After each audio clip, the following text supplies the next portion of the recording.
¿Cuándo el capitalismo se puede volver peor que el comunismo? A ver, yo creo que es una objetividad, que es el camino correcto para el progreso de la sociedad, para evitar la pobreza y el hambre. Es el capitalismo. El capitalismo es simple y llanamente un sistema de libre emprendimiento basado en la propiedad privada. ¿Qué significa esto? Que hay personas que se quieren volver millonarias. Obviamente, todos queremos tener abundancia. ¿Qué deben hacer ellos? Deben dar un servicio o un producto a cambio de capital. Capitalismo.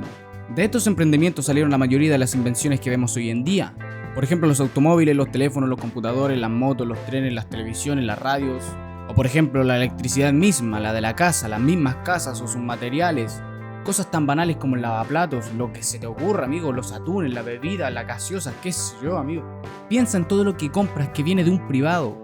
E incluso invenciones que no se crearon por emprendimiento, como por ejemplo el internet. Es precisamente el sistema capitalista lo que hoy los hace masivamente accesibles. El hecho de que vengan empresas compitiendo para venderte el internet en casa, que deben abaratar costos para ganar clientes. Esto también aplica para la entretención.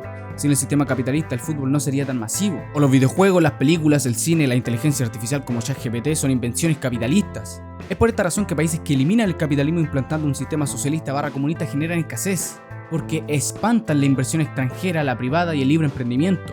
Es por esta misma razón que se ha popularizado el meme de El comunista con iPhone, porque ellos en su ideología están en contra de los millonarios, pero a la hora de la verdad les encanta consumir el más puro capitalismo.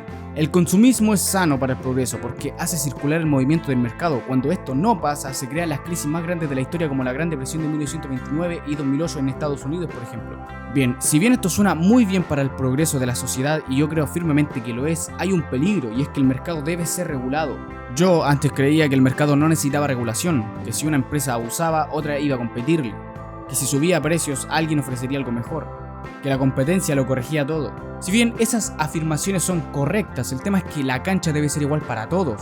Vamos a poner un par de ejemplos reales del por qué esto realmente no es así. Estados Unidos versus México. ¿Cuál es la razón del por qué uno es el país más poderoso del mundo y el otro llegó al 50% de pobreza?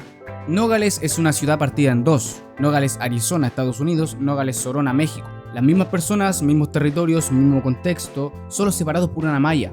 Carlos Slim y Bill Gates, dos de los hombres más ricos del mundo, en dos lugares con diferentes reglas. Carlos Slim es el dueño de Telmex. El gobierno mexicano en 1990 anunció su intención de vender el 51% de las acciones con derecho a voto. Slim consiguió comprar la mayoría con el grupo Carson. No las pagó y dejó que los dividendos de Telmex la hicieran. Lo que una vez fue el monopolio público, ahora era de Carlos Slim. Gracias a sus contactos y su talento, Carlos Slim consiguió coludirse con los políticos. Estos le dejaban su monopolio a cambio de guita. Esto para el emprendedor común crea un montón de inconvenientes, como licencias caras de obtener, burocracia con la que lidiar, políticos y titulares que obstaculizan el camino, y la dificultad de conseguir financiación. ¿Qué hubiese pasado si Slim no monopolizaba las telecomunicaciones mexicanas? Hoy en día quizás tendríamos una creación increíble de algún mexicano que nos facilitara la vida, si no hubiese tenido tantas trabas para innovar y emprender. El mismo caso con diferente final, hablamos de Microsoft y Bill Gates. La cuestión era la forma con la que Microsoft había vinculado su navegador, Internet Explorer, a su sistema operativo Windows. Es decir, instalaba Windows y venía con el navegador por default.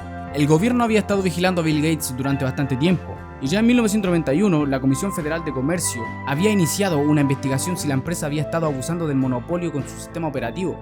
En noviembre de 2001 Microsoft llegó a un acuerdo con el Departamento de Justicia, le cortaron las alas y le obligaron a competir. Esto significa que todas las trabas que tenía el emprendedor mexicano no las podría tener el emprendedor gringo. Y estamos hablando que en 1991, si Bill Gates no era el hombre más rico del mundo, pegaba en el palo. Es decir, capital no le faltaría para coludirse con políticos y titulares estadounidenses. Pero las normas y la justicia de los dos países eran diferentes. Uno castigaba al emprendedor y otro le despejaba el camino. Por supuesto que Slim se aventuró a abrirse a Estados Unidos. Sin embargo, no ha tenido éxito con su monopolio. Él ocupaba el recurso del amparo. Un amparo es una petición para que una ley completa no sea aplicable a un caso. Su grupo Carso adquirió una empresa llamada CompUSA. CompUSA tenía un acuerdo con una empresa llamada COC. Slim, al adquirir CompUSA, inmediatamente rompió el acuerdo para vender productos en México. COC demandó a Slim en un tribunal de Dallas y este mismo tuvo que pagar $454 millones. Obviamente esta no es la única razón por la diferencia económica y de vida entre México y Estados Unidos, pero obviamente tiene un peso real y fuerte en todo lo que significa la economía de cada país. En enero de 1930 se descubrieron diamantes en cono, en el este de Sierra Leona. Eran diamantes aluviales, es decir, no se encontraban en minas profundas, por lo que eran de fácil acceso. Por eso mismo algunos sociólogos lo catalogan como diamantes democráticos, porque implica que mucha gente se implique en la minería, creando una oportunidad potencialmente inclusiva y no extractiva.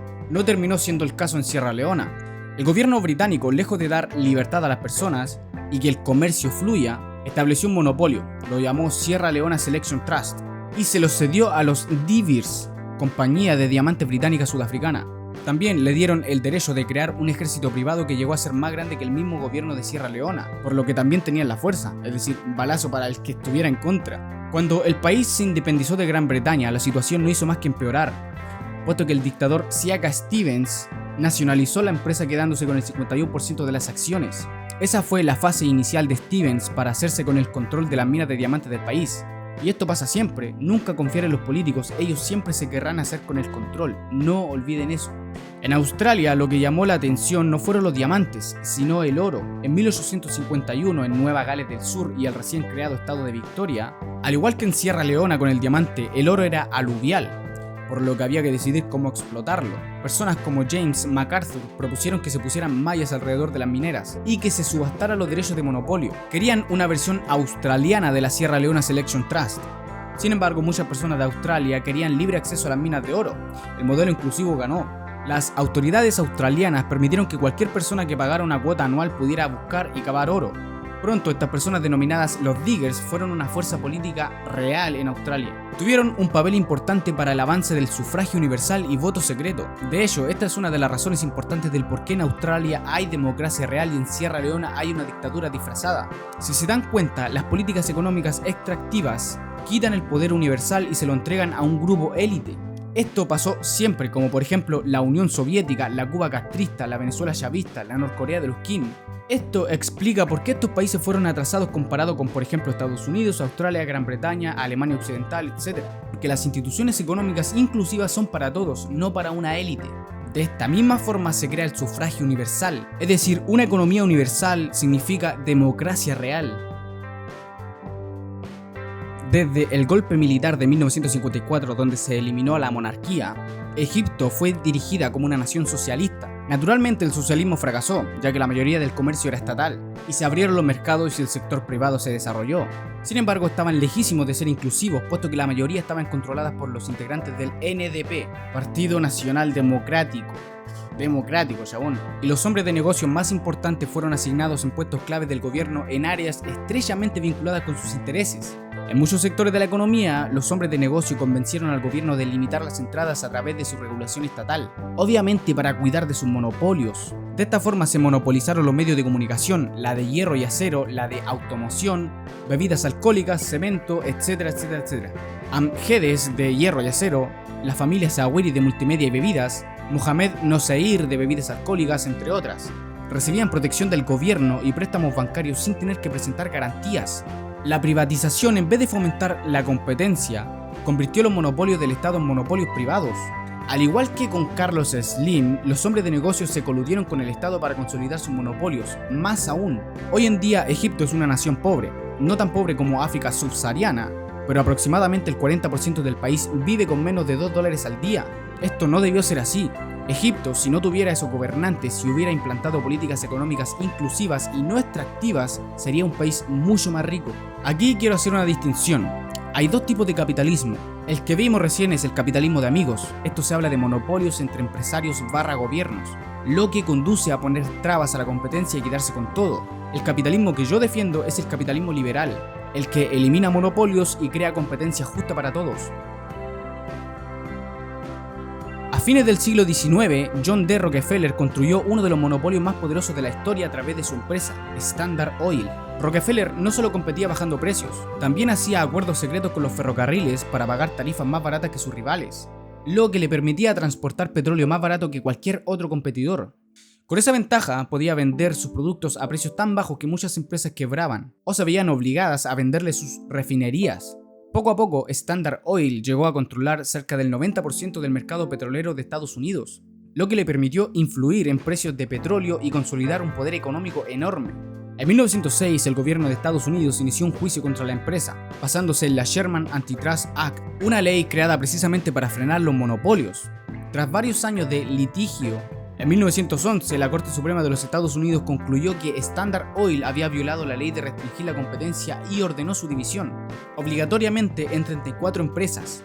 De esa ruptura nacieron varias compañías que con el tiempo se volverían gigantes por sí mismas, como ExxonMobil, Chevron o Amoco.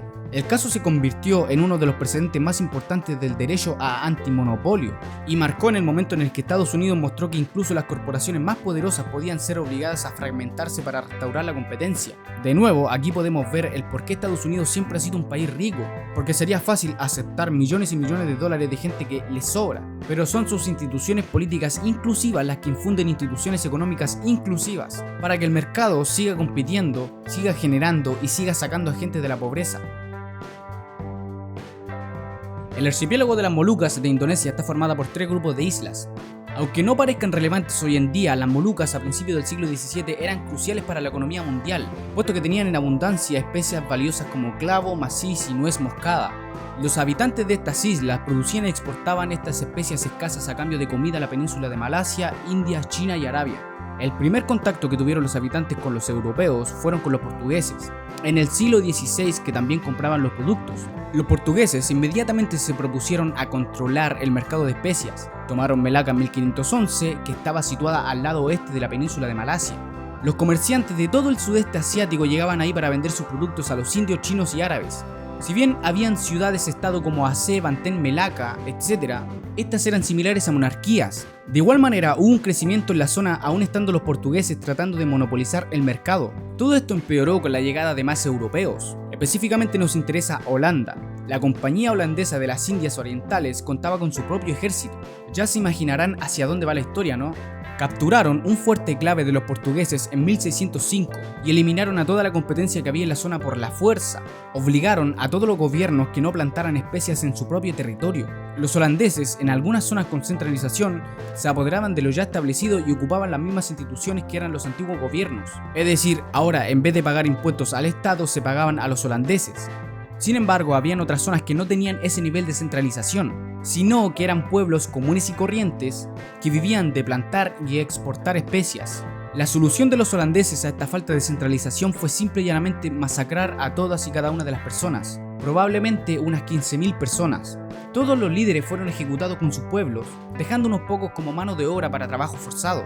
A finales del siglo XVII, los holandeses bajaron en un 60% la oferta mundial de estas especias, y el precio de la nuez moscada se había duplicado debido a la oferta y demanda. Claro, los holandeses eran más ricos que ayer, pero a costa de 15.000 personas que simple y llanamente trabajaban para subsistir.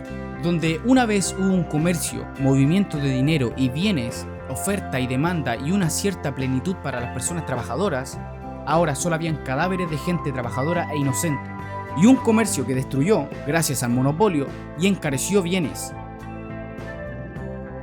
Con este video quiero demostrar que sí, el capitalismo es el camino. El capitalismo saca países adelante, el capitalismo saca gente de la pobreza. No es una coincidencia que después de la revolución industrial, creada en Inglaterra en 1760, la desnutrición infantil bajó a los mínimos más grandes en los millones de años que tiene la Tierra. Hoy en día la preocupación no es la escasez de alimentos, sino la obesidad de las personas. Obviamente no en todos los países, pero en la mayoría sí. La mortalidad infantil antes de la industrialización era altísima. La esperanza de vida de las personas post-revolución industrial creció en más de 30 años. Incluso cosas como la altura promedio y la alfabetización cambiaron directamente gracias a la industrialización y el capitalismo. Pero recuerden, no todo capitalismo es bueno. Hay que aprender a diferenciar capitalismo de amigos de capitalismo liberal. El capitalismo de amigos ocurre cuando el éxito económico no depende de competir en el mercado, sino de tener buenas conexiones con el poder político. Empresas cercanas al gobierno reciben privilegios como subsidios, contratos públicos, protección frente a competidores o regulaciones hechas a su medida. En este sistema las empresas no crecen por ser mejores, sino por estar más cerca del poder.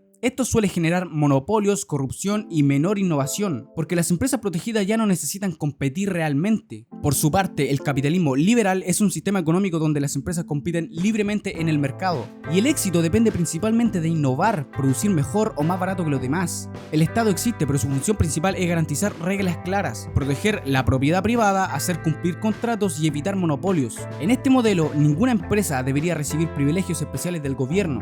Si una empresa fracasa, desaparece.